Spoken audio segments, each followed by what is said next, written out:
Después de 22 años de matrimonio mi esposa me traicionó con mi hermano y ahora quiere que le dé la casa para su nueva familia.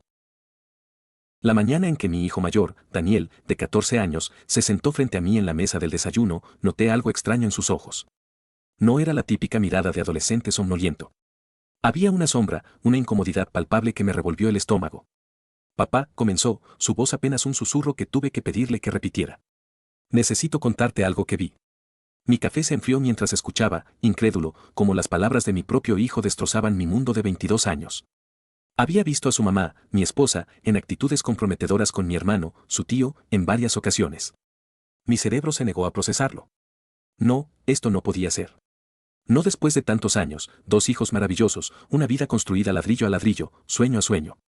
Pero la honestidad en los ojos de Daniel era innegable, y el peso de su revelación me golpeó como un tren de carga.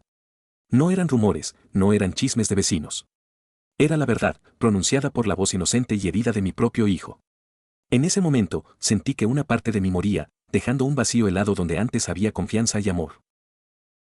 El día que mi hijo me lo contó, la casa, nuestro hogar, se convirtió en un escenario de pesadilla. Cada rincón, cada objeto, parecía gritarme la traición. La risa de mi esposa, que antes me llenaba de alegría, ahora resonaba como un eco hueco de mentiras. Mis 22 años con Laura no habían sido perfectos, claro, pero siempre creí que estábamos en esto juntos. Que éramos un equipo. Que los problemas se enfrentaban, no se escapaban con el familiar más cercano. Mi hermano, Roberto, siempre fue el oveja negra de la familia. Siempre envidioso de mis logros, de mi estabilidad, de la felicidad que aparentaba tener. Yo, en mi ingenuidad, siempre traté de apoyarlo, de sacarlo adelante, de incluirlo en nuestras vidas. Nunca imaginé que me apuñalaría por la espalda de la forma más cruel imaginable.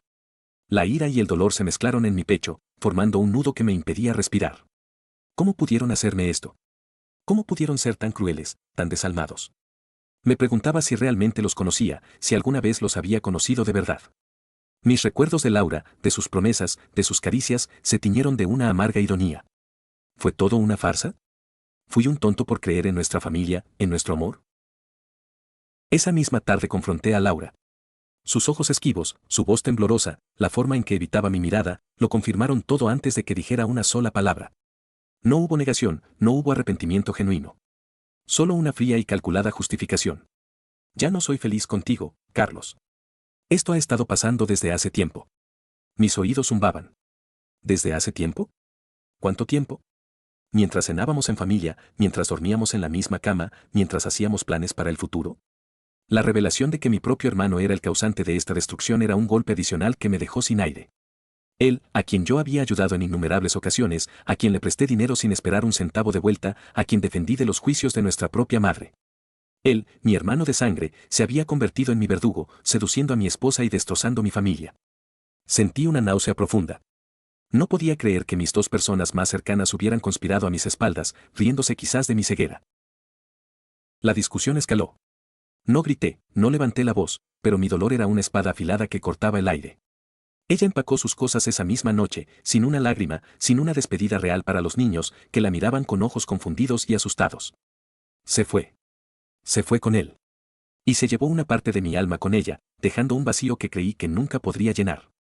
Los siguientes meses fueron un infierno. La casa, antes llena de vida y risas, se volvió un mausoleo de mis sueños rotos. Cada objeto, cada fotografía, era un recordatorio constante de lo que había perdido. Perdí el apetito, perdí el sueño. Me hundí en una depresión profunda, arrastrando mi existencia de un día a otro, sin encontrarle sentido a nada. Mis hijos, en su inocencia y dolor, intentaban animarme, pero yo era un barco a la deriva en un mar de tristeza. Los días se fusionaban en una neblina de desesperación. Pensé que nunca saldría de ese agujero, que esa traición sería el fin de mí. Incluso mis amigos más cercanos no sabían cómo ayudarme. Me sentía solo, viejo y con el corazón en 1000 pedazos. En medio de mi agonía, un día, Laura se atrevió a contactarme. No para pedir perdón, no para ver cómo estaban los niños, sino para hacer una demanda descarada. Quiero que me des la casa, Carlos. Los niños también son míos y necesitan un lugar estable. Además, tú ya estás viejo y solo, ¿para qué la quieres? Su audacia me dejó boquiabierto. ¿Viejo y solo? ¿Después de haberme destruido la vida? ¿Después de haberme traicionado con mi propio hermano? Su cinismo era tan abrumador que, por primera vez en meses, sentí algo más allá del dolor, una chispa de furia. Esa furia, pequeña al principio, fue la primera señal de que quizá, solo quizá, todavía quedaba algo de mí. No era un enojo explosivo, sino una rabia fría y calculada, la clase de rabia que te impulsa a proteger lo que es tuyo y a quienes amas. Mis hijos me necesitaban. La casa era su hogar, su refugio. Y yo, por primera vez en mucho tiempo, sentí que tenía algo por qué luchar. Esa casa, que ahora me recordaba el engaño, de repente se convirtió en el bastión de mi resistencia, el último reducto de mi dignidad. No se la daría. No a ella. No a mi hermano. La demanda de Laura fue el catalizador. Fue el momento en que decidí que no me dejaría vencer. Hablé con un abogado. Él me explicó la situación legal, los derechos de mis hijos y los míos. Me di cuenta de que, a pesar del dolor, no estaba indefenso. Tenía pruebas, tenía la verdad de mi lado y, lo más importante, tenía a mis hijos. Ellos se convirtieron en mi razón para levantarme cada mañana. Ver su fortaleza, ver cómo intentaban sobrellevar la situación a pesar de su corta edad, me inspiró. Poco a poco, volví a mis rutinas.